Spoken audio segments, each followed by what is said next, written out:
Iya ke? Itu nak tanya Ustaz tu. Cerita sikit Ustaz.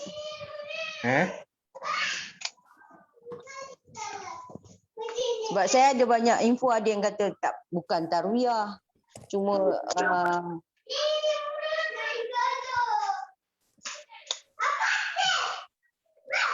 Allahu Akbar. Sebab dia masalah nak, kalau orang yang sentiasa melazimi puasa sunat tak ada masalah. Kan? Yang masalah kitanya jarang-jarang sekali. Jadi mungkin bolehlah kita ambil pendekatan yang sederhana, artinya dia mengambil sempena dengan kelebihan 10 hari pertama dalam Zulhijjah. Kan? Kalau nak puasa lah atas dasar puasa sunat yang tadi. Namun dari sudut kelebihan, kalau ada orang bercerita kelebihan, memang ada sebahagian ulama menilainya palsu, sebahagiannya hadis dhaif. Gitu je. Kalau dari sudut kelebihan. Bismillah, syukur dah. Yang nak puasa, puasalah. Kan? Tapi dari sudut fadilat tidak ada yang sabit, yang sahih.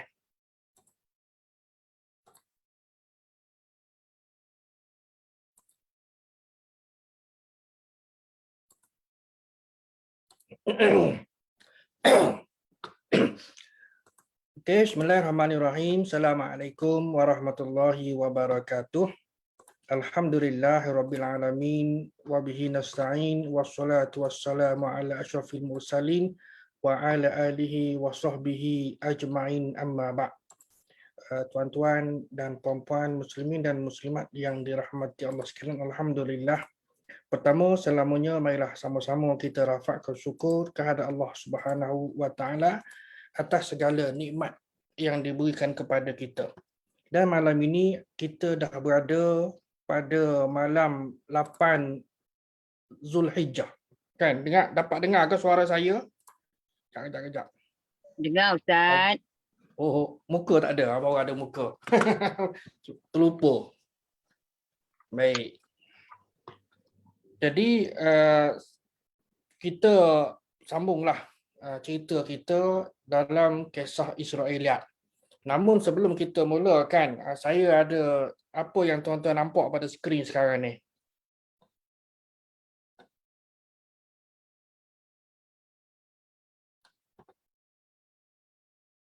Ada nampak ke yang gambar tafsir Ibnu Katsir jilid 1? Nampak. Nampak Ustaz. Tafsir Ibnu Katsir jilid 1. Baik.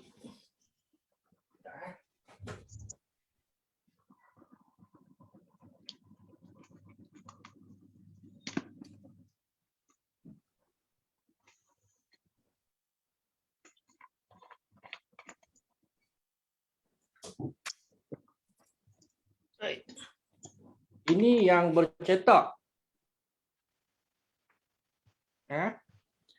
Kan? Yang fizikal. Baik, ada pun yang tertera pada skrin. Ini yang bercetak tapi bahasa Arab. Jilid yang ke-7. Contoh. Baik. Jadi yang tertera pada skrin sekarang ini ialah bentuk PDF. Ada atas dia ni, mungkin tuan-tuan pun dah ada dah dia punya kopi ataupun salinan. Mudah je kan. Tuan-tuan type ya pdfdrive.com kan. Keluarlah apa yang nak kan. Jadi macam-macam ada. Sebagai contohnya ini beberapa apa kita kata, sampel jilid 2, jilid 3 dan seterusnya. Okey, ini tafsir jalan lain, tafsir Al-Azhar kan. Tafsir Al-Qurtubi pun ada, darajah hadis dalam tafsir Ibnu Katsir pun ada, tafsir Al-Munir pun ada. Ni tafsir Ibn Abbas pun ada, tafsir Tabari pun ada dan macam-macam. Pendek kata tak lagak kita tak. Kan? Ini sekadar contohlah, tuan-tuan tarik saja PDF ataupun saya nak kongsi kat mana ni. Mana chat. Okey. Ini sekadar contohlah. Masing-masing boleh dapatkan dan download lah. Baik, okay, kita stop sharing yang ni. Kita masuk kepada cerita kita. Baik, cerita pada malam ini. Malam ini alhamdulillah kita dah masuk siri yang ke-10 dalam kisah ataupun dalam isu ancaman bahaya Israeliat. Baik. Tajuknya kisah Israeliat mengenai anak yang disembelih oleh Nabi Ibrahim alaihissalam. Kita sempena dengan Aidul Adha, hari raya korban. Kan, hari raya korban maknanya dia punya antara syiar kepada Aidul Adha ialah penyembelihan haiwan ternakan. Kan? Yang tertentulah. Bila sebut tertentu ni panjang unta ke, kan, lembu, kambing, kerbau, kibas, biri-biri dan yang sewaktu dengannya lah, kan, yang disebutkan sebagai Al-An'am dalam bahasa Arab. Baik. Jadi kisah Israeliat mengenai anak yang disembelih oleh Nabi Ibrahim alaihissalam. Kita maklum, kan, mungkin kalau nak ringkas cerita, berikan jawapan okey. Nabi Ismail sebagaimana kita maklum, selesailah, wallahu a'lam wassalam dah. Kalau inilah contoh, kan. Tapi bila kita belajar, bila kita orang panggil kita mengaji ni, nak mendalami, maka kita akan tengok susu galu bagaimana dan bagaimana. Kan? Itu tujuan kita belajar. Bukan terus cut, ambil ujung saja, ambil dia punya jawapan. Baik. Kita mengetahui bahawa Nabi Ibrahim alaihissalam ini dianggap sebagai apa dipanggil, selain daripada ulul azmi, Nabi yang top lah, kan. Dan dua orang anaknya iaitu Nabi Ismail dan Nabi Ishak. Dua anak daripada dua ibu dah. Agak-agaknya lah, kan. Siapakah ibu kepada Ismail dan siapakah ibu ataupun mak kepada Ishak? Tuan-tuan dah belajar dah, kan, dalam siri-siri tadabbur yang disampaikan dalam Akademi Tadabbur Malaysia ini. Baik, ada pelbagai kisah Yaqub, Yusuf dan sebagainya, sudah tentulah akan ataupun telah pun mengetahui bahawa Nabi Ishak ini adalah ayah kepada Nabi Yaqub, kan, dan atuk kepada Nabi Yusuf. Tak, Yusuf bin Yaqub bin Ishak. Kan? Baik, Ishak bin Ibrahim. Kan? Ini kebiasaan nama orang lah. Jangan sangat orang terbalikkan ada. Kan, orang terbalikkan Yaqub bin Yusuf, Yusuf bin Yaqub. Kan? Dia nak juga nama, kan. Jadi kalau nama dia tu Yusuf, dia tahu ada Yaqub. Kan? Sepatutnya Yaqub ni si ayah dia letak anak dia, tapi oleh kerana dia Yaqub, dia tak nak. Itu perkara biasalah, teknikal, tak ada masalah. Baik, jadi kisah Nabi Ibrahim dan dua anaknya ini alaihi wassalatu wassalam juga tidak terlepas daripada kisah-kisah Israeliat. Ada, kan, walaupun mungkin tuan-tuan rasa ada ke? Kalau tengok kepada cerita-cerita, sebab kisah Nabi Ibrahim ini dia bermula, kalau tuan-tuan tengoklah, mengikuti perbincangan yang dipaparkan oleh Al-Quran Al-Karim. Memanglah kedudukan ayat-ayat ataupun kisah-kisah tadi itu bertebaran di dalam pelbagai surah. Namun apabila ia disusun, kan, oleh maknanya ulama lah, kan, yang menyusun sampai yang lama ke yang baru, kita akan dapat buat satu rumusan. Pertama, kisah Nabi Ibrahim berhijrah ke Mesir. Dia daripada mana? Daripada Kan'an. Kan'an ni kat mana?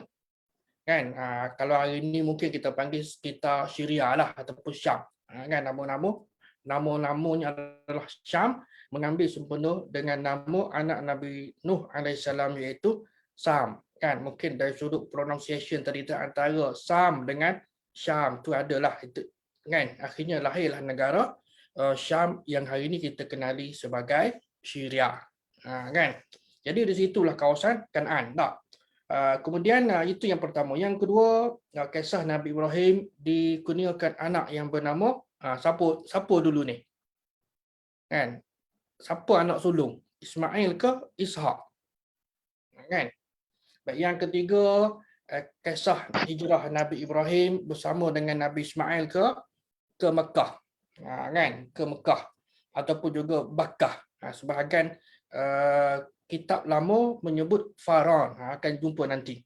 Yang keempat, cerita tentang sumber air Zam-Zam. Yang kelima, Nabi Ismail sebagai korban. bukan mangsa korban, kan? Yang keenam, kisah mereka membina Kaabah dan sebagainya lah. Baik. Jadi ada terselit tadi iaitu kisah Nabi Ismail menjadi korban. Kan? Ini pun kita maklum. Baik. Jadi perbincangan kali ini akan memfokuskan kepada cerita anak yang disembelih oleh Nabi Ibrahim. Kan? Adakah ia Nabi Ismail ataupun Nabi Ishak? Memang saya katakan tadilah kalau jawapan mudah mungkin kita kata Nabi Ismail lah kan yang memang jawapannya begitu. Baik. Tetapi bila kita meneliti kitab-kitab tafsir dan juga kitab-kitab sejarah seperti Al-Bidayah wan Nihayah oleh Imam Ibn Katsir sendiri, kita akan dapati biar betul. Kan kita akan tertanya-tanya. Hari ini masyarakat kita memanglah alhamdulillah lah. Bagi orang awam mereka diberikan satu jawapan saja. Siapa? Iaitu Nabi Ibrahim dan juga Nabi Ismail. Kan Nabi Ibrahim mendapat mimpi, kan ada dua cerita lah ni. Dan yang disembelihnya dan digantikan oleh Allah Taala adalah Ismail bukannya Ishak. Tapi ada disebutkan di dalam kitab-kitab tafsir dan kitab-kitab tarikh ataupun sejarah berkenaan dengan Nabi Ishak inilah yang dijadikan sebagai sembelihan. Baik. Kita bermula dalam ayat 99 hingga 103 surah As-Saffat. Tuan-tuan perhati tengok kalau yang ada mushaf itu ataupun ada tafsir Al-Quran boleh buka tengok. Contoh pada yang tadilah. Kan contoh pada tafsir yang ni kalau adalah sebagai contoh Ibn Katsir, ulama hari ini memudahkan lagi kita untuk mengetahui dan memahami ayat-ayat Al-Quran ini yang mana mereka kelompokkan ayat-ayat mengikut tema tak? Mereka kelompokkan ayat-ayat mengikut tema. Kan? Mengikut tema bagi memudahkan kita faham cerita. Kan? Baik, jadi dalam surah As-Saffat ini ayat 99 hingga 103 ada dua tema. Allah Subhanahu Wa Taala cerita tentang penghijrahan Nabi Ibrahim. Allah kurniakan kepada Nabi Ibrahim itu seorang anak untuk menyenangkan hatinya. Ini perkara biasa. Kan sebagai seorang bapa ataupun kita pernah melalui zaman muda bila berkahwin nak balik raya kan soalan cepu mas tak. Mak tanya, mak mentua tanya. Kan dah ada ke tak kan.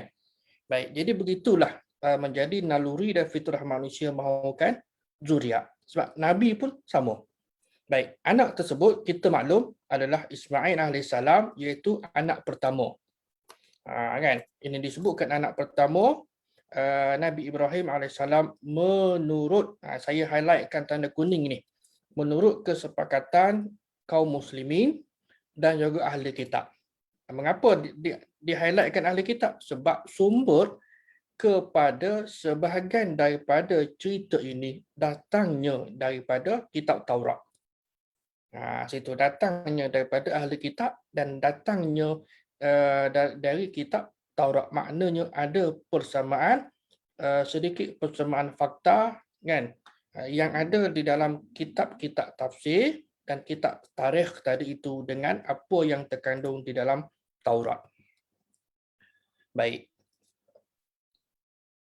Dan kita juga maklum tuan-tuan, kan, mungkin yang first time attend kuliah kita pada malam ini tak mengapa, walaupun dah siri ke-10, kan saya ulang baliklah cerita Israiliyat ini, iaitu cerita yang diambil daripada pendeta ataupun sumbernya daripada pendeta agama Yahudi dan Nasrani, kan sama ada mereka yang masih lagi kekal dalam agama tadi ataupun yang telah memeluk agama Islam.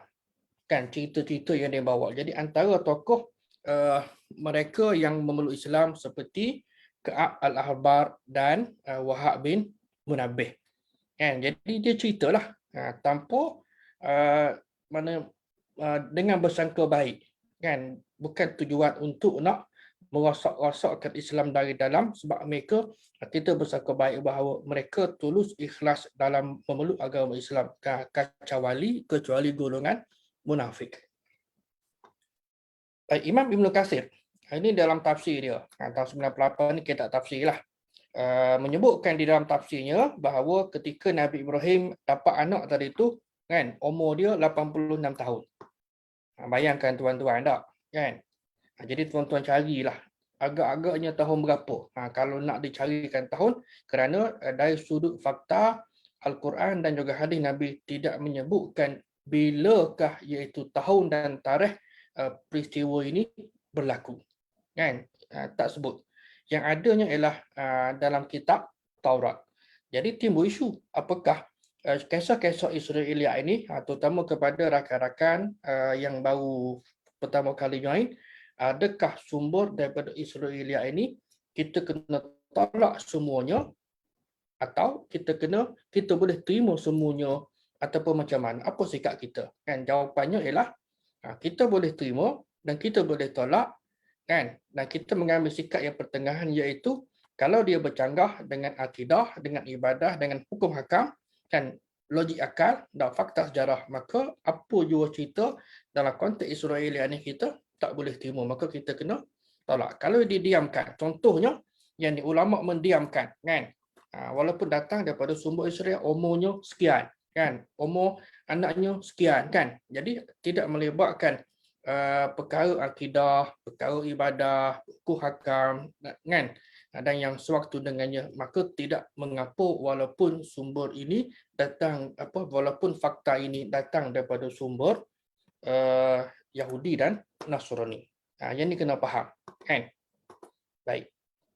Dan masa Ishak ini dilahirkan, umur Nabi Ibrahim 99 tahun. Kita hari ni pendek kata mati dah ni kalau ikutkan kebiasaan lah, kan.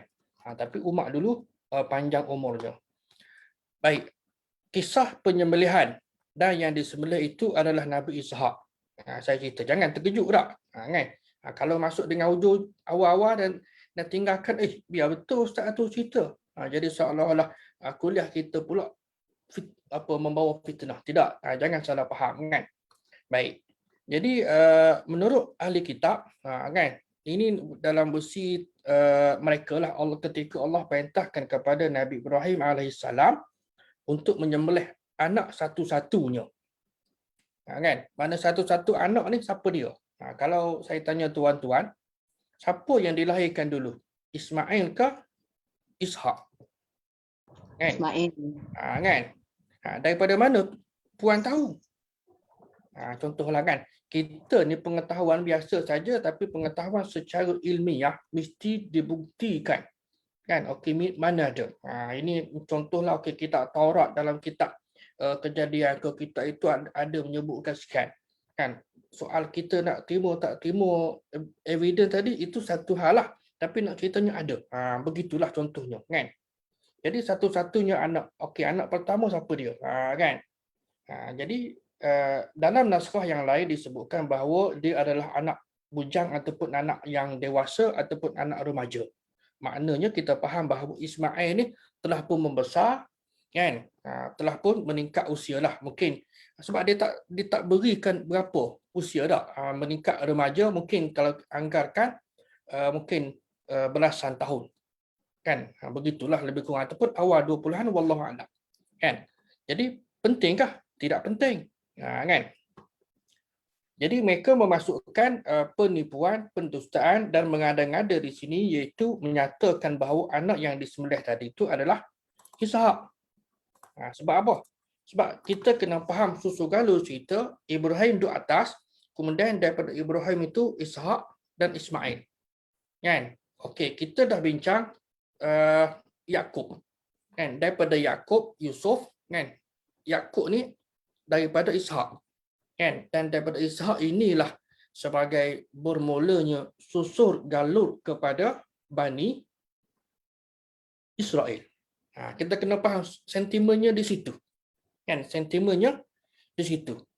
Kalau kokoklah ada orang tanya pula, kenapa tidak dianggap Ishak ni sebagai bapa kepada bangsa Yahudi. Tidak, kerana dari sudut latar belakang sejarah, Israel itu merujuk kepada nama Nabi Yakub. Kan? Dalam bahasa Ibrani, Israel bermakna hamba Allah, yang merujuk kepada nama Nabi Yakub. Kan? Oleh sebab itu, keturunan mereka itu dipanggil atau dikenali sebagai Bani, yakni anak-anak Israel, anak-anak Nabi Yakub. Kan? Itu dari sudut segala cerita lah. Jadi kalau begitu, Ishak ini sebagai bapa lah, bapa Israel, macam tu. Terpulang lah kan. Tapi dari sudut panggilannya tidak dipanggilkan begitu. Kerana yang bermulanya daripada Nabi Yakub alaihissalam. Baik. Kemudian hal ini jelas salah kerana bertentangan dengan nas kitab mereka sendiri. Mereka sebut bahawa yang disembelih adalah Ishak. Sebab Ishak ini ialah nenek moyang mereka, yakni orang Yahudi, sedangkan Ismail adalah nenek moyang bagi orang Arab. Kan, dia terpecah dua. Kan? Cuma dari sudut segala ni tuan-tuan, bawah pada Ismail ni tak ada dah nabi. Kan? Tidak ada dia punya urutan nabi-nabi sebagaimana kalau kita buat dua kolom lah kan, sebelah kanan tu Ismail, sebelah kiri ni Ishak. Bawah Ishak ni ada cabang-cabang dia tak kan. Yakub, Yusuf, sampailah kepada Musa, dan yang hujung sekalinya adalah Isa. Dia punya silsilah nasab keturunan dia tu sampai kepada Isa. Semuanya mata rantai tadi adalah daripada kaum Bani Israel, sedangkan di sebelah jaluran sebelah kanan atas sekalinya adalah Ismail, dan bawahnya tak ada. Kosong sampailah kepada hujung, iaitu Muhammad sallallahu alaihi wasallam. Nampak gap tak kan? Begitulah kalau kita nak tengok, dan juga dari sudut period zaman. Kalau base kepada timeline ataupun zaman, bermakna ada kekosongan. Mungkin dari sudut berapa tahun? 1500 tahun barangkali. Kan, wallahualam lah. Dan anggaran kekosongan antara Nabi Ismail tadi itu kan, dan juga ayahnya yang membina Kaabah sehinggalah kepada perutusan dan kebangkitan Nabi kita Muhammad sallallahu alaihi wasallam. Baik. Puak Bani Israel ini juga kita maklum, mereka dengki, kan, tak puas hati, iri hati kepada orang Arab. Sehingga mereka menambah-nambah dan mengubah kata nama anakmu satu-satunya dengan anak yang tidak kamu miliki selain dia Ishak. Ini panjanglah cerita, mungkin telah pun ada dikongsikan oleh asatizah yang lain lah. Sebab Ismail dan ibunya, mak Ismail ni nama apa? Mak Ismail nama apa? Sarah ke Hajar?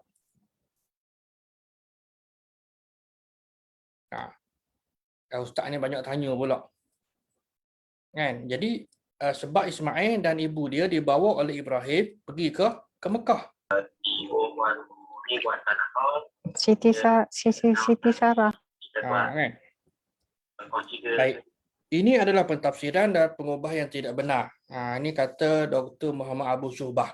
Sebab Allah Subhanahu Wa Taala tidak akan mengatakan anakmu satu-satunya kepada Ibrahim kalau ada anak lain. Kan? Kalau dia ada anak lain, bermakna itu sebab saya tunjukkan yang tadi 86 tahun dengan 99 tahun. Beza berapa? 13 tahun. Kan, beza 13 tahun. Kan, 13 tahun. Dan mereka berdua ini kan, Nabi Ismail ketika berusia 13 tahun barulah dia dapat adik, tetapi di tempat yang berlainan. Kan, tempat yang berlainan. Tempat yang berlainan kerana ibu yang berlainan. Kan? Kalau tempat yang sama pun wallahu alam lah, tak tahu. Baik. Jadi kemudian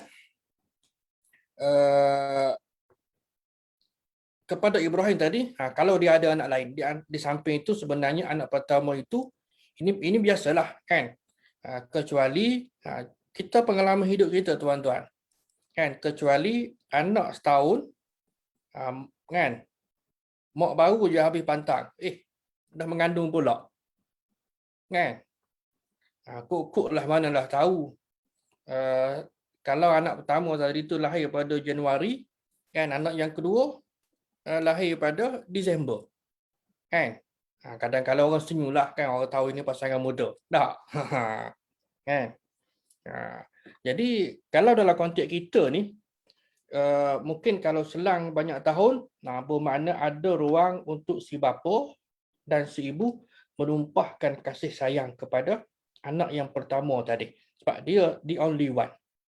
Kalau dah ada anak yang baru, kalau yang sulung umur 2 tahun, dapat adik dah. Bermakna, istilah biasa kita lah mungkin, anak yang tadi tu abang long ke kak long ke tepi dinding lah. Kerana mak akan berikan fokus tumpuan kepada anak yang kedua dah. Dan seterusnya. Jadi, jangka masa 13 tahun itu, kan, sudah tentulah Nabi Ibrahim ini memberikan tumpuan kepada Ismail AS. Dengan demikian perintah untuk menyembelihnya menjadi ujian yang cukup berat bagi dia. Bayangkan kita sendirilah, kan? Kita sendiri nak berpisah masuk asrama aja. Bukan budak tak tahan, abah yang menangis. Betul ke? Anak masuk asrama, kan? Anak selamba je. Kan, kalau ini cerita sebelum MCO lah dah.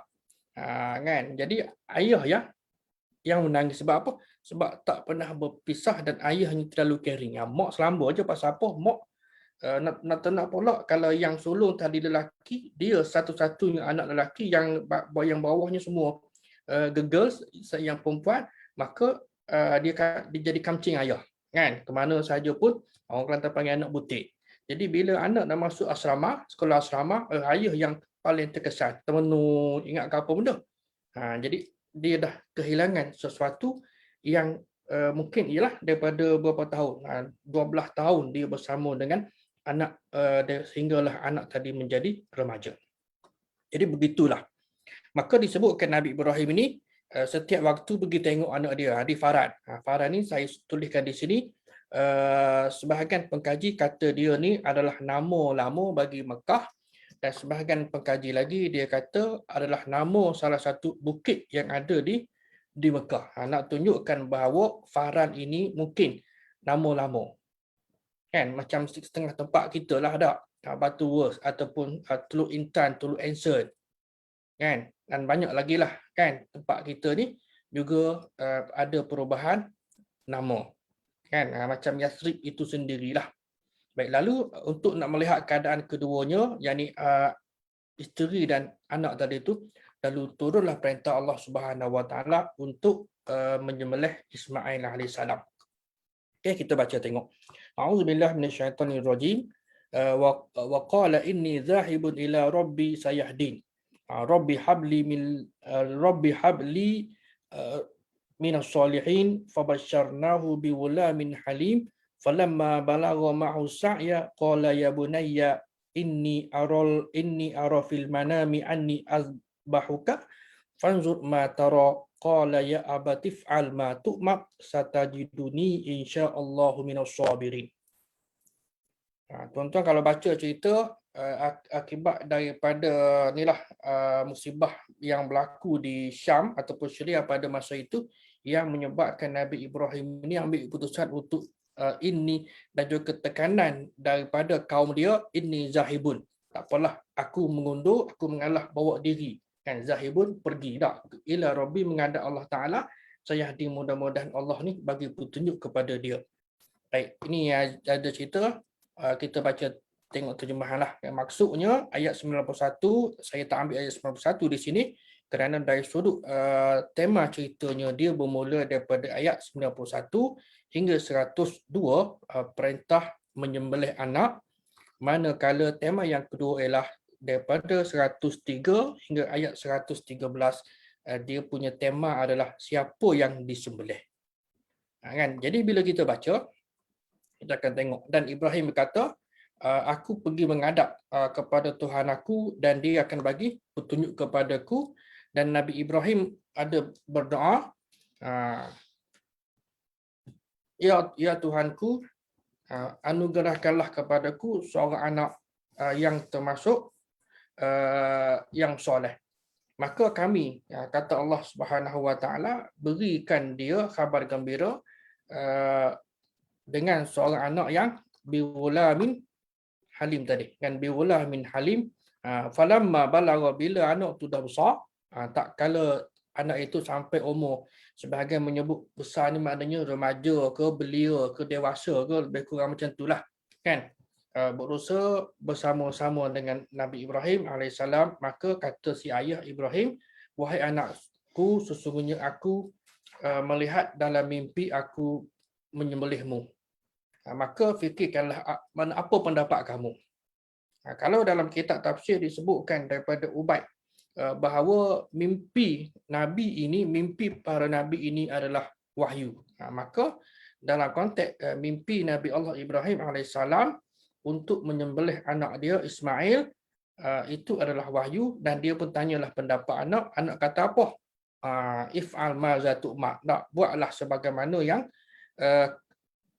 disuruh. Kan? If'al ma zatu'ma, buatlah sebagaimana yang Tuhan suruhlah. Satajiduni insya-Allah. Kan? Maknanya aku ni tak ada apa-apa. Okey je tak kalau bahasa anak remaja kita ini. Kan? Jadi dia jawab Ismail, wahai bapaku, buatlah apa yang diperintahkan kepadamu, insya-Allah kamu akan mendapati aku ni termasuk dalam kalangan as-sabirin, orang yang sabar. Baik. Ayat yang berikutnya ataupun tema yang berikutnya ialah siapa yang disembelih.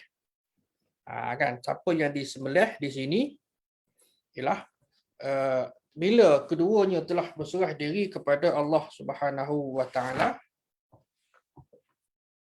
dan Nabi Ibrahim pun membarikan anak dia. Mana nak sembelih lah kalau bahasa kita nak, kan? Nak sembelih ni falamma aslama wa tallahu lil jabin wa nadaihu ya Ibrahim, wa nadaihu an ya Ibrahim qad sadaqta ru'ya inna kadzalika najzil muhsinin. Jadi bila ada keyakinan yang padu daripada Nabi Ibrahim dan jelas terbukti dia nak melaksanakan perintah Allah Ta'ala tadi, sesungguhnya kamu telah membenarkan mimpi itu, sesungguhnya demikian kamilah, kata Allah Ta'ala, bagi balasan kepada muhsinin, kepada orang yang sentiasa melakukan kebaikan. Kan? Lalu ringkas cerita, kami pun tebuslah, digantikan dengan sembelihan yang besar. Dalam riwayat ni ada beberapa lah, kata kibash dan sebagainya, kan? Baik, dan kami abadikan untuk itu pujian yang baik dalam kalangan orang yang datang kemudian. Wa fadainahu bizabhin azim wa tarakna alaihi fil akhirin salamun ala Ibrahim. Doa salam keberkatan, salam kesejahteraan kepada Ibrahim. Kadzalika najzil muhsinin. Ayat macam yang tadi, kan begitulah kami membalas kepada orang yang melakukan kebaikan. Innahu, sesungguhnya dia, siapa dia tadi itu? Ibrahim bin ibadinal mu'minin, terdiri daripada hamba kami yang mukmin. Baik. Ini tuan-tuan boleh tengoklah terjemahan. Menurut Dr. Muhammad Abu Syahbah, terdapat ramai ahli tafsir yang meriwayatkan kisah ini. Okay. Antaranya ialah Ibn Jarir At-Tabari yang meninggal 310. Okay. Saya punya pendekatan, mungkin tuan-tuan apa boleh hadap. Saya nak tunjukkan dia punya urutan daripada 310, Al-Barawi 516, kemudian Ibn Katsir 774 dan Asyuti. Okay. 3, 5, 7, 9. Kan 200 tahun. Jarak lebih kurang lah, kan. Baik. Jadi 4 ahli tafsir ini. Ini nama-nama besar lah, kan, dalam dunia tafsir. Baik. Jadi dengan riwayat yang banyak diambil daripada sebahagian sahabat dan tabi'in, serta Ka'ab al-Ahbar, bahawa orang yang disembelih itu adalah Ishaq. Kalau tuan-tuan baca, ada saya paparkan, kan, biar betul, takkanlah orang seperti Ibn Abbas, orang seperti Ibnu Mas'ud, Abu Hurairah umpamanya, kan, berpandangan bahawa yang disembelih itu dalam kisah Nabi Ibrahim tadi adalah Ishaq, bukannya Ismail. Biar betul. Kan? Biar betul. Kan? Jadi mereka menerima kan riwayat sebegitu. Apakah mereka salah? Jangan kita salahkan mereka. Kita dah mengaji, kita dah bincang dah kan. Dalam mungkin 5 siri yang terawal. Kan? Bahawa sahabat-sahabat besar seperti Ibnu Mas'ud, Ibnu Abbas kan dan Abu Hurairah banyak meriwayatkan kisah Israeliat dan yang ada dalam kitab-kitab tafsir. Persoalannya apakah mereka salah? Jangan salahkan mereka kerana mereka juga menyangka bahawa riwayat tadi ataupun kisah yang mereka ambil itu adalah kisah yang betul, kisah yang sahih. Kan kalau dah tak betul, tidak sahih, sudah tentulah kita bersangka baik mereka juga tidak akan meriwayatkannya. Termasuklah juga bekas pendeta Yahudi dengan seperti Ka'ab al-Ahbar dan juga Wahab bin Munabbih. Baik, jadi malah mereka mengatakan bahawa ia adalah marfu'. Marfu' ini ialah periwayatan itu bersandarkan kepada Nabi sallallahu alaihi wasallam. Namun dia sebenarnya ialah sebagai satu pembohongan ataupun satu pendustaan. Baik. Al-qawlu di sini nih. Wa talafa ahlul ilmi ahlul ta'wil fil mafdi bizabhi. Cuma kan saya sebutkan perbezaan pandangan lah bermakna kita jangan kalau begitu salahlah Imam Ibn Katsir. Tidak, dia membawa dua pandangan. Kan dia tidak hanya satu saja. Pandangan ini ada pendapat ini ada dua. Yang pertama dalam tafsir Ibn Katsir dia kata adalah Ishaq. Kan yang disembelih tadilah. Yang disembelih tadi itu mafdi bi zabhi min ibnai Ibrahim, daripada dua orang anak Ibrahim tadi. Faqala ba'du, maka kata sebahagian daripada ahlu ilmi ini, ahlu ta'wil ini ialah Ishaq. Dan dalam muka surat yang lain ialah Ismail. Maknanya ada wujud perbezaan pandangan dalam kalangan ulama kan siapakah yang disembelih tadi. Itu poinnya. Baik. Ini dalam tafsir At-Tabari. Tafsir At-Tabari. Kita ambil contohlah jilid ke-19 muka surat 588. Ini sekadar contoh daripada Abu Quraib kan bla bla bla ni daripada Ahnaf bin Qais daripada Al-Abbas, ayah kepada Abah lah. Al-Abbas ni pak saudara Nabi bin Abdul Muttalib. Wa fadainahu, dan kami gantikannya bizabihin azim, dengan sembelihan yang besar, iaitu huwa Ishaq. Maknanya Ishaq kan. Ini disebutkan dalam tafsir At-Tabari. Ini pun sama. Riwayat kedua pun Ishaq, riwayat ketiga pun Ishaq, riwayat keempat pun Ishaq, riwayat kelima daripada Abu Quraib, daripada Zaid bin Hubab. Ini sekadar contohlah. Daripada Zaid bin Hubab, daripada Al-Hasan bin Dinar, daripada Ali bin Jada'an, Ali bin Zaid bin Juda'an, daripada Al-Hasan, daripada Ahnaf bin Qais, daripada Abbas bin Abdul Muttalib, daripada Nabi. Hadis yang lebih kurang samalah menyebut tadi, iaitu Ishaq. Kan? Jadi dalam beberapa riwayat yang ditunjukkan pada halaman ini menunjukkan bahawa dalam sebahagian pentafsiran Imam Ibnu Jarir At-Tabari mengatakan bahawa anak yang disembelih itu adalah Ishaq. Jelas tak? Adalah Ishaq. Kan? Akan tetapi, banyak tapinya. Kita hold dulu. Akan tetapi, hold dulu. Kita tengok kepada sampel ini tafsir Al-Baghawi. Tafsir Al-Baghawi Ma'alim Tanzil. Okay, jilid 7 muka surat 46. Ini pun sama. Kan, menunjukkan bahawa ia adalah Ishaq. Mana ni? Kan, ini sekadar contohlah. Mungkin tuan-tuan boleh tengok nota yang detail lah kalau rasa nak mengetahui dengan lebih terperinci. Baik. Dan dari sudut umum ada disebutkan di sini waqtalafu fi sinnihi qila, dikatakan. Baik, apabila penggunaan bahasa Arab qila, saya dah sebutkan dalam kuliah yang lalu, qila bermakna dikatakan. Bila dikatakan dari sudut kesahihan tidak sahih. Kan?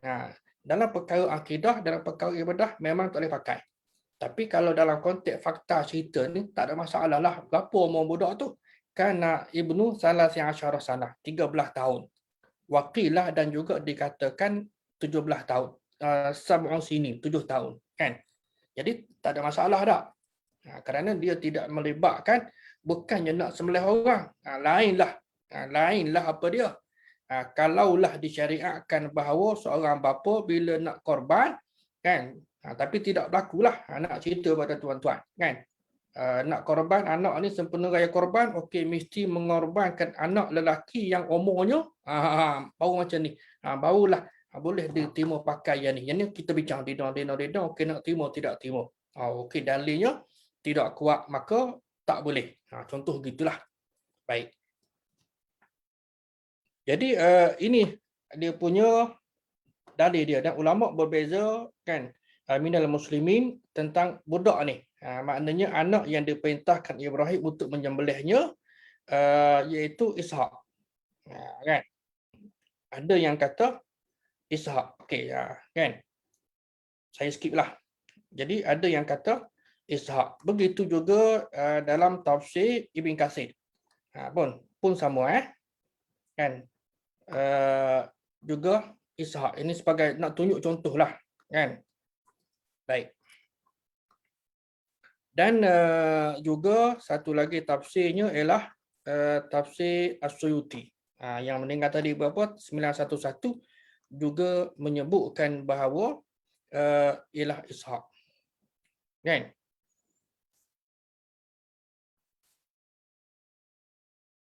Wa akhraja Ibnu Jarir, diambil tadi Ibnu Jarir dan At-Tabari wal Hakim An-Naisaburi daripada Tariq Atha bin Abi Rabah daripada Ibnu Abbas bahawa Al-Mufdi Ismail.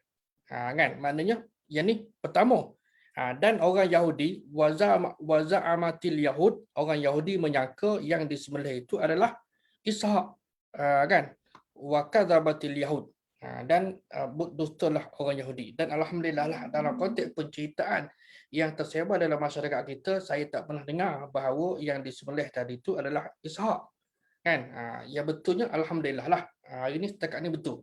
Kan? Tidak ada kekeliruan. Cuma kita mengaji nak tahu, kan? Ini antara bentuk ataupun kisah Israel. Lihat, ada disebutkan di dalam kitab tafsir. Kalau baca sekerat, ambil, adalah. Kita boleh bertelagah sama kita. Kerana si Polan tadi tu, dia baca sekerat, lalu dia mengatakan bahawa sebagai contohnya ialah yang disembelih itu adalah Ishak bukan Ismail. Ada dalam kitab sekerat. Kan? Betul ada, tapi kamu tak baca habis. Kan? Dan kamu juga tidak mengambil apakah pandangan majoriti ulama tentang siapa anak yang disembelih tadi. Kan? Baik. Ini saya dah sebutkan tadi. Kemudian okey, Ibnu Jarir At-Tabari dia meriwayatkan daripada Abu Quraib, daripada Zaid bin Hubab, daripada Hasan bin Dinar, daripada Ali bin Zaid bin Jud'an. Ali bin Zaid bin Jud'an. Ali bin Zaid bin Jud'an ini kalau tuan-tuan jumpa, nama ini memang dia dikenali sebagai seorang perawi yang lemah lah, kan, ditinggal hadisnya.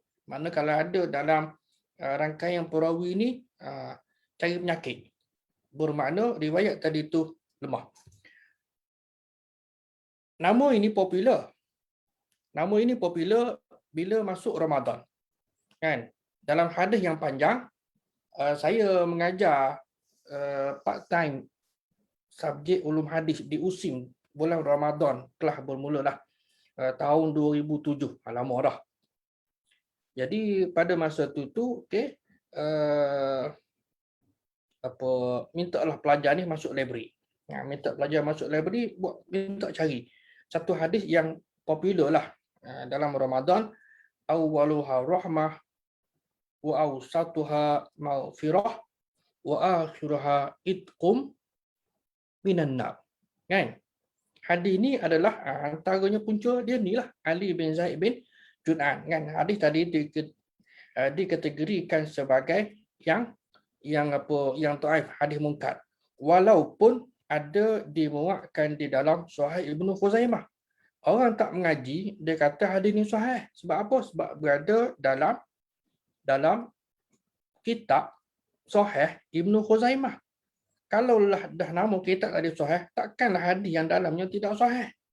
Rupa-rupanya dia terlepas pandang barangkali dia tak baca atas tu. Biasanya Imam Ibnu Khuzaimah ini dia tulis insahal hadis. Yang inilah yang biasa kadang orang terlepas pandang. Sekiranya hadis ni sahih. Kan maknanya dia sendiri pun ada rasa tak ya ke tidak kan, maka dia memasukkan hadis ni. Jadi orang yang kemudianlah yang pula apa dia panggil tahqiq ataupun semak hadis ini dan mendapati bahawa hadis ini ada kecacatan perawi-perawi, termasuklah nama inilah Ali bin Zaid bin Jud'an. Dalam konteks hadis ini pun sama kan. Dan satu lagi ialah Hasan bin Dinar kan, bahawa orang yang disembelih tadi adalah Ishaq, hadis ini adalah hadis dhaif dan tak boleh diguna pakai untuk berhujah kerana Hasan bin Dinar orang yang tidak diterima riwayat dia, dan begitulah juga Ali bin Zaid bin Jud'an, perawi hadis mungkar. Baik, ini sekadar contohlah dengan beberapa nama. Kemudian satu perkara lagi tuan-tuan,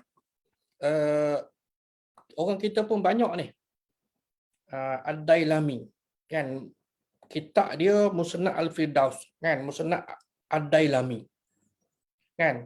Musnad Ad-Dailami ni banyak hadis yang tidak sahih kan, banyak hadis yang tidak sahih. Boleh nak guna, kena hati-hati betul. Tahap hati-hati tu kena tinggi apabila kita nak mengambilnya dalam konteks targhib wa tarhib. Boleh kan, tapi kena lebih berhati-hati sebab banyak yang tidak sahih, sama ada yang palsu maupun yang dhaif jiddan dan dhaif. Dhaif dan dhaif jiddan kita boleh terima kan, kena dengan syarat yang ketatlah. Baik. Jadi dalam konteks ini ia pun sama. Kan? Dia pun sama menunjukkan bahawa aku telah poin di sini ialah aku telah kata Allah Taala bagaimana yang diriwayatkan di sini dengan hadis kursi lah. Tak. Aku telah menguji Ishaq dengan dijadikan sembelihan. Kan? Tapi sayangnya hadis ini adalah hadis yang sama ada sebahagiannya mengatakan tidak sahih, yakni tidak sahih ataupun tidak sabit, dan begitulah juga Ad-Dailami dalam musnad ini adalah tidak sahih dan sebahagiannya mengatakan dipalsu. Kan? Ini lebih kuranglah sama. Baik, jadi riwayat yang mengatakan bahawa Ishaq ini yang disembelih itu adalah ada dalil dia daripada hadis, tapi hadis-hadis yang menyebutkan tentangnya adalah yang tidak sabit, yang tidak sahih, dan sebahagian ulama mengatakannya palsu. Kan? Baik. Kemudian ada ke tidak hadis yang mengatakan apa nama yang Ismail ni disembelih? Ada. Kan? Kita tengok lepas ni. Kan? Ada. Baik. Ini begitulah juga dengan yang satu lagi daripada Imam At-Tabarani di dalam Mu'jam Al-Wasit pun sama. Kan? Jadi saya tak bacalah yang ni. Baik, Abdul Rahman bin Zaid bin Aslam, seorang yang dhaif, meriwayatkan hadis mungkar. Baik. Jadi sebenarnya hadis-hadis yang sebut tentang Nabi yang disembelih ini adalah Ishaq ini adalah riwayat Israiliyat. Kan? Riwayat Israiliyat yang dibawa oleh ahli kitab, orang yang peluk Islam seperti Ka'ab al-Ahbar dan juga Wahab bin Munabbih. Kan? Mereka menyangka bahawa riwayat mereka tadi betul. Dan begitulah, saya ulang balik, begitulah juga dalam kalangan sahabat. Kan? Abu Hurairah ke, Ibnu Abbas ke, siapa ke, kan ambil terima riwayat daripada mereka kerana sangka baik. Selepas para sahabat datang pula generasi yang kemudian pun sama juga kan, bersangka baik dan menerima akan riwayat-riwayat tadi, dan mereka berpegang bahawa Nabi yang disembelih adalah Nabi Ishaq. Ini kalau tuan-tuan bacalah kan, tuan-tuan buat sedikit bacaan dalam apa nama tafsir tadi tu kan, biar betul kan. Jadi begitulah sebenarnya. Jadi tidak ada satu kitab tafsir kitab sirah dan juga kitab tarikh ataupun sejarah menurut Dr. Muhammad Abu Syuhbah ini terkecuali, maknanya semua kan, ataupun sebahagian besar lah kan, sebahagian besar ataupun nak kata semua bolehlah, ataupun hampir ke semua menyebut tentang perselisihan pendapat dalam kalangan salaf tentang isu ini. Ada dalam kalangan mereka yang menyusunnya dengan penjelasan tentang kebenaran kisah ni. Jadi bila ada cerita ni dalam kitab tafsir yang dibuat nota kaki, kan, yang buat nota kaki bagi contoh kata yang ditunjukkan di sini. Misal kata di sini tak ada ditunjukkan, kan, misal kata mana ada. Kalau nama Mekah ni ada Faron, hiya min asma'i Makkah wa qilah wasbu li jabal Makkah, kan, dalam kitab Mu'jamul Buldan. Ini sebagai contohlah. Maknanya ini adalah tahqiq editing yang dibuat oleh ulama hari inilah, kan. Mereka meneliti manuskrip ini, buat comparison study dan sebagainya untuk memastikan bahawa fakta yang ada dalam ini adalah yang betul-betul terjaga. Kalau riwayat Israiliyat, mereka pun tulislah riwayat Israiliyat. Kalau ada hadis, mereka buat keluar hadis tadi sama ada hadis tadi hadis yang sahih boleh diterima ataupun sebaliknya. Kan? Baik. Dan ataupun yang kedua, yang tak buat apa-apa. Kenapa? Kerana rasa cukup dah lah. Dah puas hatilah. Kan? Dengannya ataupun terima. Okey, kita terimalah. Kan? Jadi bagi ulama hari ini, mungkin dalam saya katakan sebelum ini pun dalam 50 tahun terakhir ni, buat kajian semula, buat perbandingan, tengok kan, rupa-rupanya kan dapat menemui bukan fakta yang baru, benda dah ada dah, cuma untuk nak refresh pengetahuan dan kefahaman yang ada dalam kalangan masyarakat kita lah. Baik, menurut Dr. Muhammad Abu Syuhbah, hakikat sebenar riwayat-riwayat ini dicipta oleh ahli kitab. Sebab apa? Sebab bila kita belajar tentang Yahudi, kan, kita tahu orang Yahudi ni memang bangsa yang amat memusuhi Islam. Kan? Jadi tak peliklah. Kan? Tidak pelik. Kalau begitu Ustaz, habis macam mana takkanlah dua nama besar tadi tu, Wahab bin Munabbih dengan Ka'ab Al-Ahbar ni, mereka pun Islam tak ikhlas. Kita tidak tahu. Kan, kita bersangka baik. Yang mereka cerita pun, tu pun mereka ambil daripada pendeta Yahudi dan mereka pun adalah bekas pendeta pun kita menyangka bahawa riwayat itu adalah riwayat yang betul. Kan? Namun bila dibuat ni double check ni. Rupa-rupanya ada yang reka cipta oleh ahli kitab atas sebab pemusuhan mereka kepada Islam dan juga Nabi kita sallallahu alaihi wasallam. Kan? Sebab berperang antara dua beradik, Ismail dan Ishaq, kan, mereka tak mahu kemuliaan dan kelebihan menjadi milik Nabi Ismail yang merupakan nenek moyang kepada Nabi kita lah, kan. Mereka nak ialah Ishaq, kan. Jadi bagi mereka, kalau ikutkan usul mereka, yang disembelih tadi adalah Nabi Ishaq. Sebab apa? Bila disembelih, bukankah dia mendapat satu penghormatan, kan, mendapat satu kemuliaan daripada Allah Subhanahu wa Ta'ala. Itu dia punya rasional. Kan, nak menguatkan hujah mereka dan konsep yang mereka bawa ialah Asy'abul Mukhtar, the chosen people of God, bangsa pilihan Tuhan. Baik. Anak yang disembelih adalah Ismail.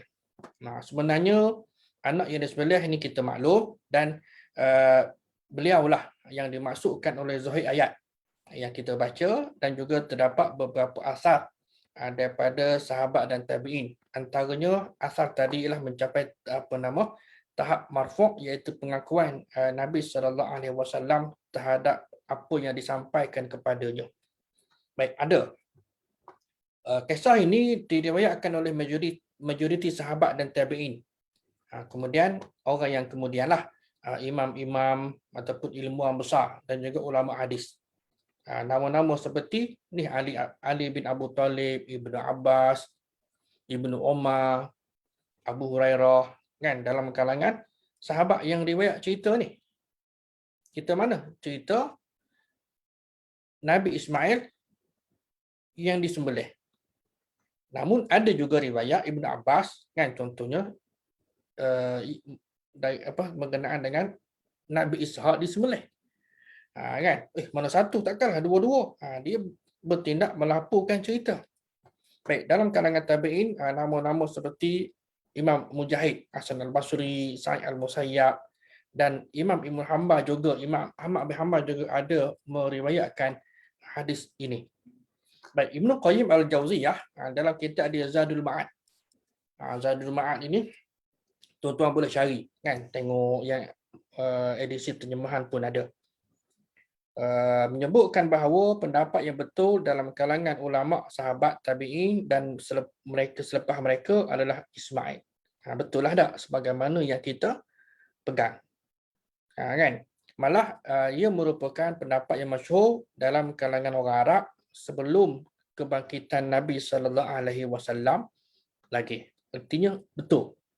Kan? Kita nak bandingkan dengan cerita kita, hantu ada ke tidak? Wujud ke tidak? Kan? Ada dua pendapat tak? Ada yang kata ya, ada yang kata tidak, kan?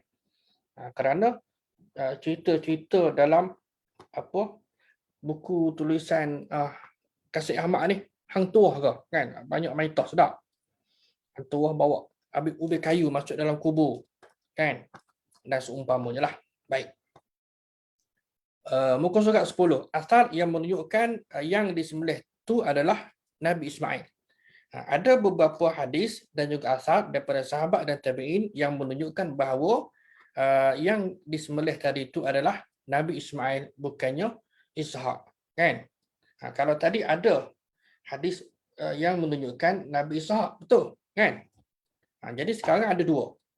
Kan? Jadi ada dua riwayat yang Ishaq disembelih tadi adalah riwayat yang sakit ataupun yang tidak sahih. Maka okey, tengok yang ni sahih ke tidak. Kan? Jadi Dr. Abdul Rahman Al-Syekh ni dalam kitab Nadrilah Lubab At-Tafsir min Ibn Katsir yang saya tunjukkan pada tuan-tuan tadi tu, yang terjemahan. Okey. Dia kata Ismail. Artinya yang ada dalam kitab Ibn Katsir, sebab kan Imam Ibn Katsir bawa dua pandangan.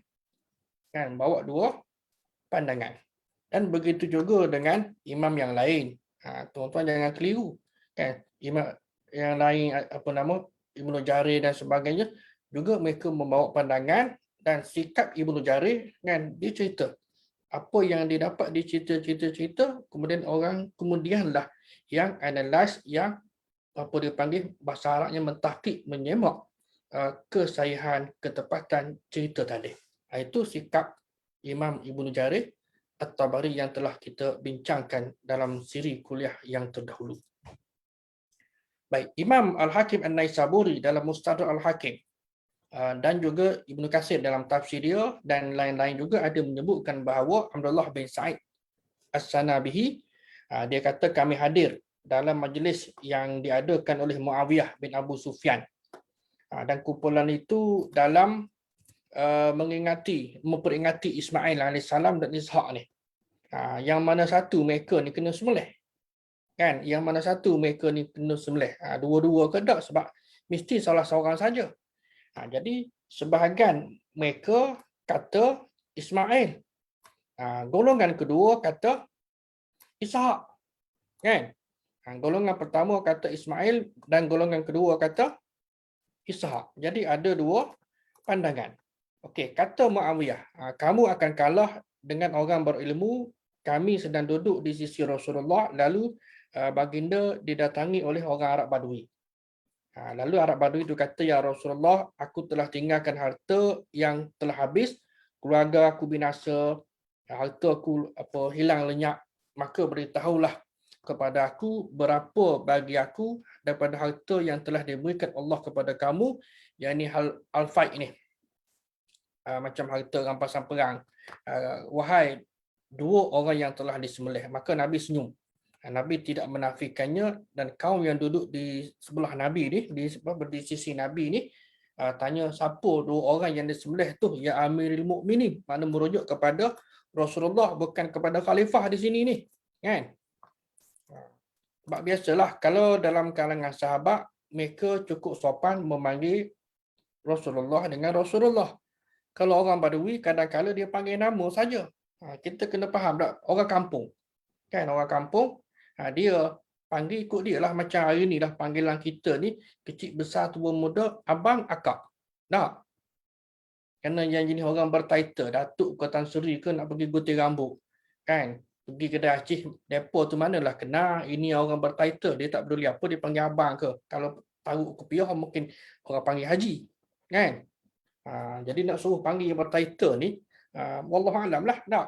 Jadi dalam konteks orang Arab Badui, kita maklum latar belakang keilmuan mereka dan seumpamanya. Baik, Nabi jawab, sesungguhnya ketika Abdul Muttalib diperintahkan gali telaga Zam-Zam, dia telah bernazar kepada Allah Ta'ala, kalau dipermudahkan urusan dia, dia akan sembelih sebahagian daripada anak dia. Kan anak Abdul Muttalib ni berapa? Ramai tak? Sebahagian kata 10 orang kan, dan termasuklah Abdullah. Kan? Jadi bila selesailah gali ni, dia pun undi dan kena kepada Abdullah. Kan kena kepada Abdullah, lalu dia nak sembelih lah, kan nak melaksanakan nazar dia tadi. Tapi pok-pok saudara daripada Bani Makhzum larang Abdul Muttalib untuk menyembelih anaknya, dan mereka kata ini adalah bumi Tuhan engkau, maknanya tanah Mekah ni, dan suruh tebus anak kamu ni. Maka Abdul Muttalib tebus anaknya, makna Abdullah tadi itu, dengan menyembelih 100 ekor unta. Dengan 100 ekor unta, bayangkan tuan-tuan zaman tersebut, tak berapa harga, wallahu alam lah, kan. Dan Muawiyah kata ini seorang, dan seorang lagi yang hendak disembelih ialah Ismail alaihissalam. Makna seorang, dua orang pertama adalah ayah Nabi Abdullah, dan yang kedua adalah Ismail. Jadi menunjukkan adanya asar, kan, yang menyebut bahawa Nabi Ismail adalah yang disembelih, kan, dan digantikan dengan kibash. Tak. Baik, hadis ini termasuk dalam hadis marfu'. Marfu' bermakna yang disandarkan kepada Rasulullah kerana pengakuan yang diberikan oleh Rasulullah terhadap kata-kata Arab Badui tadi. Kan? Maknanya Nabi kan senyum tadi tak? Nabi tidak kata tidak, kan? Dalam konteks takrib, macam kita belajar hadis Khalid bin Al-Walid offer dop lah pada Rasulullah tak? Kan? Jadi Nabi tidak larang, kan? Kata pun tidak, bermakna daripada senyum saja, kan, boleh difaham itu adalah antara bentuk takrir ataupun pengakuan Nabi SAW terhadap sesuatu isu ataupun perbuatan sahabat dan sebagainya. Jadi ulama ada berselisih pendapat tentang hadis ini, ada yang kata sahih dan ada juga yang menganggapnya sebagai hadis yang dhaif. Baik.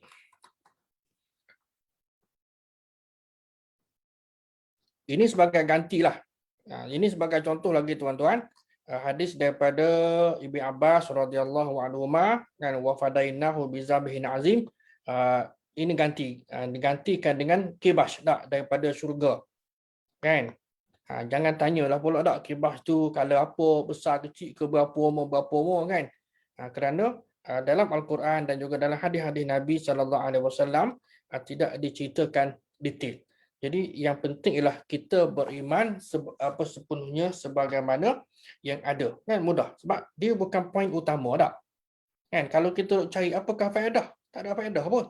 Yang penting ialah bahawa ketaatan Ibrahim kepada perintah Allah Ta'ala untuk korbankan anak dia, dan hasil daripada ketaatan itu Allah gantikan dengan kibash. Dari mana datang kibash ini ada perbezaan pandangan. Ada yang kata ni lah daripada syurga.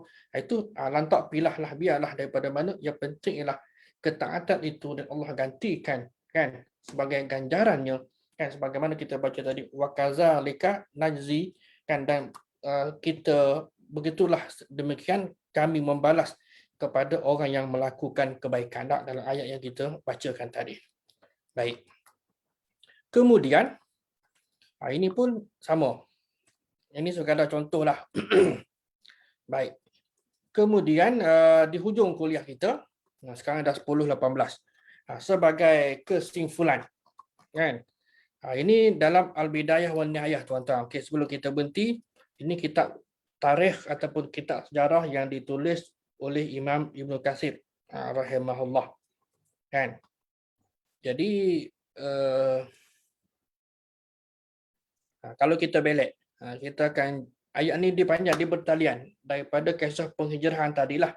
Tuan-tuan baca, yang terjemahan pun ada tadi ayat ni, wa fadainahu bizabihin azim wa ja'alna fida'an zabha waladahi, dan kami jadikannya sebagai ganti ataupun tebusan sembelih anaknya tadi itu, ma yasarullahu taala minal iwad, Allah pemudahkan dia untuk nak ganti, wal masyhur, dan pandangan masyhur ani jumhur, tentang pandangan jumhur ulama lah yang masyhur, annahu kabsyun abyad. Kan, ini pandangan yang masyhur, kibas yang color putih. Kan? Inilah dia lah. Baik. Ada juga yang lain ni. Kan, yang kata color merah dan sebagainya. Bagi kita itu kurang penting. Yang penting ialah ketaatan. Ibrah di sebalik itu ialah ketaatan kepada perintah Allah Subhanahu wa taala. Kan? Baik. Dan juga kata Mujahid, fazubihu bi muna. Kan, saya dengar orang Arab dia panggil muna, kita panggil mina. Memanglah yang biasa istilahnya mina lah. Kan, orang Arab dia panggil muna. Baik, maka tempat disembelihnya tadi itu ialah di Mina. Kan? Yang ini pun tak jadi masalah. Kan, kalau di mana sekalipun bukan isunya dan tidak menjadi sunnah, dan Nabi SAW mesti dilakukan di Mina. Cuma dalam konteks kerja haji, kebiasaannya, kan, kalau hari ini pun ada rumah tempat sembelihan yang disediakan oleh pihak kerajaan Arab Saudi di kawasan Mina sana. Ada tempat sembelihan. Kan? Di situ. Baik. Sebagai khulasah ataupun kesimpulan. Kesimpulan kepada perbincangan kita ini, baik, saya berikan kepada tuan-tuan. Kisah ini kita nak masuk dalam kategori yang mana? Boleh terima? Accepted? Rejected? Ataupun yang ketiga, boleh kita terima dan kita sharing to others, tapi kita kena cerita bahawa abang, akak, anak-anak riwayat ini adalah riwayat Israeliah. Kan, kita boleh terima pakai selagi mana dia tidak melibatkan aspek-aspek seperti yang selalu disebutkan, tak? Akidah, ibadah, kan? Logik dek akal, kan? Tidak bersalahan dengan fakta yang umum, kan? Maka walaupun sumbernya datang daripada kisah Israeliat, dia boleh diterima, kan? So tidak ada masalah. Itu sahaja. Tapi dalam konteks hari ini, alhamdulillah, kan? Clear. Dia banyak cerita ni. Apa lagi? Kalau bab yang ni, ada lagi ke tuan-tuan?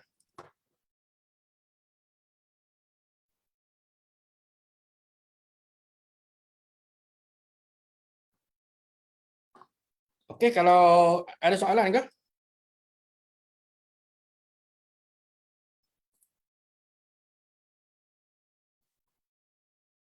Malam ni jawab sikit. 10.22.